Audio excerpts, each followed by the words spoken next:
nakakatuwang balita na nag-issue ng statement yung SPP na si Justin Brownlee po pwede nang maglaro sa sa FIBA qualifiers. Ay, buti naman.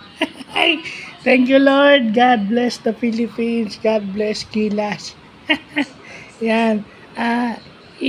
Ano ko tong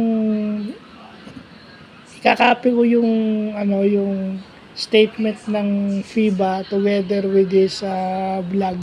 Masaya ako dahil siguro yun na yung pinakamalakas na pinaka-cohesive na Gilas team in recent years kasi magkakakilala na yun. Yun din yung yun din yung nag-gold medal sa Asian Games eh.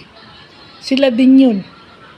Siguro with the exception of Kevin Giambao. And yung Kevin Giambao lang siguro yung madadagdag. No?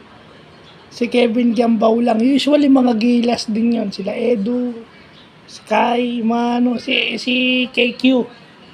So makikita natin na yung Pilipinas is pwedeng mag small ball. Pwedeng mag small ball doon. So magdadalawang isip yung kalaban natin if they will guard KQ or they will guard Brownlee, they will guard Oftana, they will guard Jamie Malonzo. So and even Dwight, 'di ba si Dwight? Marami na tayong versatile players na pwedeng interchangeable. We can go small ball, we could even go with size and especially with Junmar and Kai there.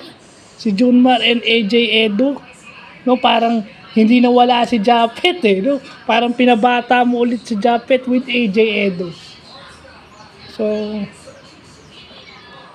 So yung 3-point shots na lang natin mahirap naman kasi iasa kay although alam naman natin pwedeng si Brownlee yung sumut.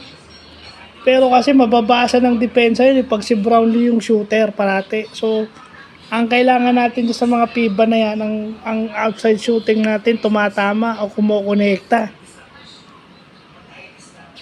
So, yun lang, magandang balita po para sa Gilas, Pilipinas. So, yun lang po.